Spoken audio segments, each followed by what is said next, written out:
نزيد ها هنا ونحن في بحثنا المعنون بعنوان كيف زيف الإسلام،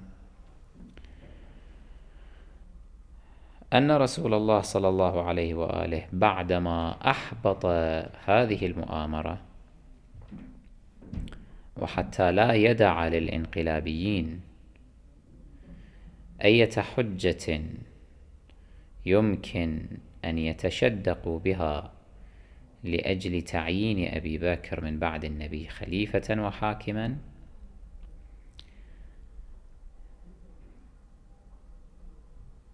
هذا الأمر أي أن النبي صلى الله عليه وآله أحبط هذه المؤامرة وجاء وصلى بالناس، فاجأ الانقلابيين، فاجأ أبا بكر على وجه التحديد، لأن القوم، أعني أبا بكر وابنته وعمر وابنته، ما كانوا يظنون أن النبي صلى الله عليه وآله يقوى على النهوض في تلك اللحظة. كانوا يظنون أن النبي خلص في حالة الاحتضار، وأنه في لحظاته الأخيرة وسيتم الأمر لهم. تفاجؤوا بأن النبي قام من فراشه وإن كان بصعوبة، وجاء وعزل أبا بكر عن إمامة الجماعة.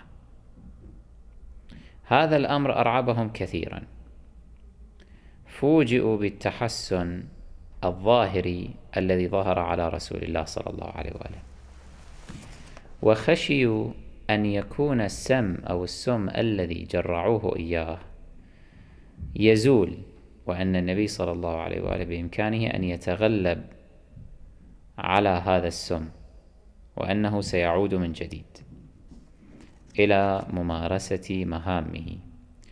وفي هذا ذعر شديد بالنسبة إليهم، إذ إنهم يخشون أن النبي صلى الله عليه وآله سيقتص منهم وسيوقع عليهم عقابا شديدا على ما فعلوا، فاضطروا للهرب.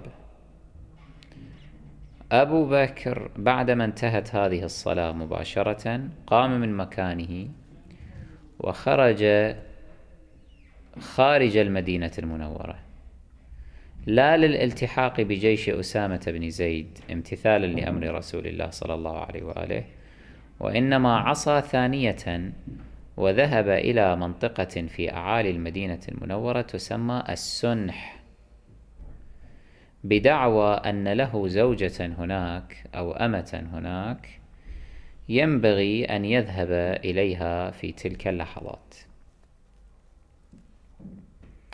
هذا الأمر مما اتفق عليه كل المؤرخين وأرباب السير من شتى الطوائف والمذاهب، كلهم اتفقوا على أن أبا بكر حين استشهاد النبي الأكرم صلى الله عليه وآله كان خارج المدينة في منطقة السنح عند زوجته. وهذا الأمر قبل أن نتجاوزه نقول إنه يلازم أمرين. الأمر الأول أن أبا بكر عصى رسول الله صلى الله عليه وآله للمرة الثانية، فلم يلتحق بجيش أسامة، وإنما ذهب لكي يستمتع بزوجته. والأمر الثاني أن أبا بكر لا كما يوهم المخالفون أنفسهم من أنه كان من أكثر الملازمين لرسول الله وأكثر القوم إشفاقا عليه وحبا فيه وحرصا عليه، إذ إنه مع كونه يرى رسول الله صلى الله عليه وآله يجود بنفسه، مع ذلك ترك رسول الله وذهب إلى زوجته ليتسلى بها في خارج المدينة المنورة، ولم يعد، وهذا عليه إجماع كما قلنا، لم يعد إلا بعدما استشهد النبي الأكرم صلى الله عليه وآله.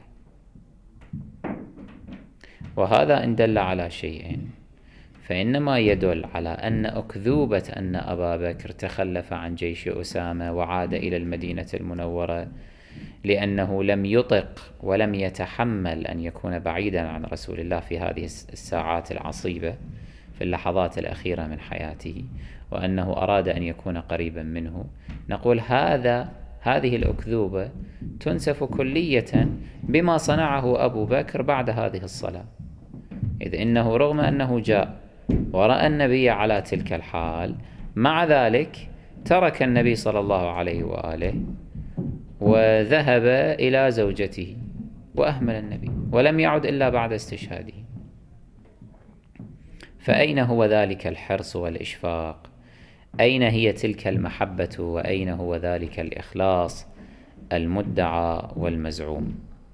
لا، الحقيقة أن عودة أبي بكر، هذا إن عرض على المحلل السياسي الحاذق يفهم أن عودة أبي بكر من الجرف حيث عسكر أسامة بن زيد في المرة الأولى كانت لغرض سياسي، وهو أن عائشة كما روي في رواية اللمعاني والتي أشرنا إليها في المحاضرة السابقة كانت أرسلت إليه إن الرسول صلى الله عليه وآله يحتضر، فتعال الآن دورك، يجب أن تقوم بدور جيد لكي تقتنص الفرصة وتصبح خليفة.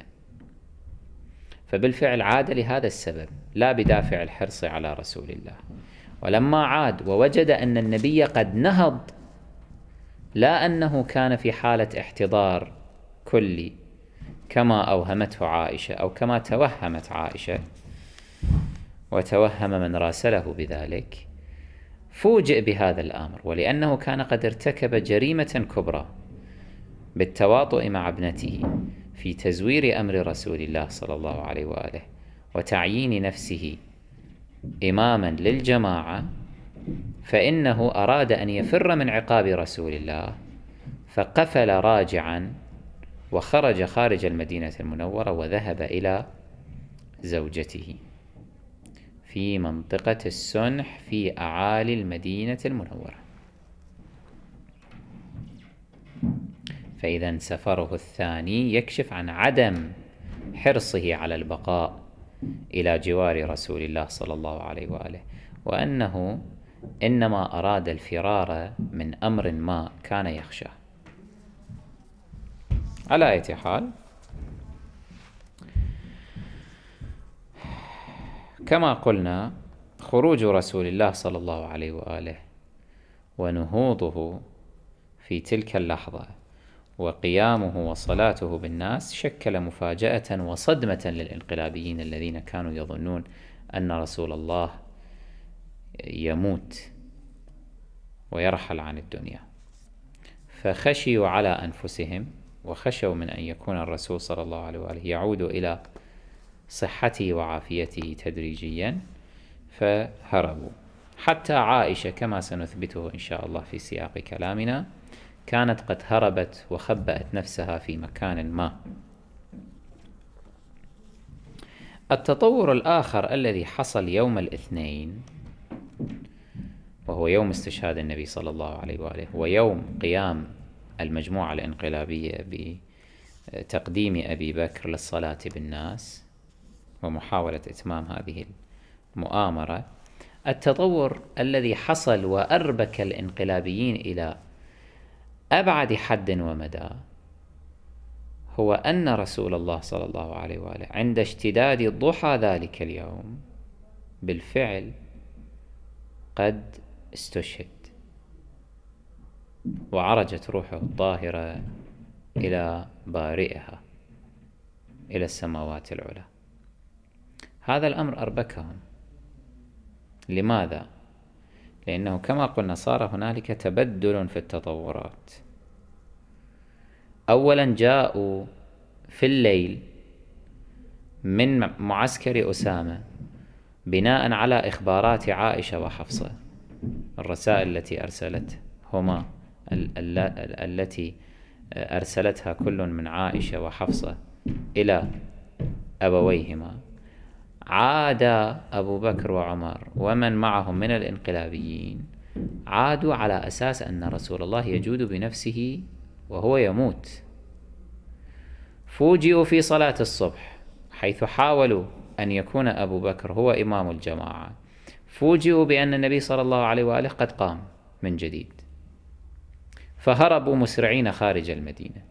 ثم عند الضحى وجدوا أن النبي صلى الله عليه وآله قد استشهد ورحل، فاهتموا بأن يعودوا مرة أخرى إلى داخل المدينة، لأن بقاءهم خارج المدينة وبالذات أبو بكر يعني ضياع الفرصة من أيديهم، فرصة تولي مقاليد الحكم والقيام بالانقلاب على الخليفة الشرعي.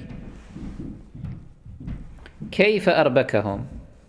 من هذا الباب. رسول الله استشهد الآن، فكان من الطبيعي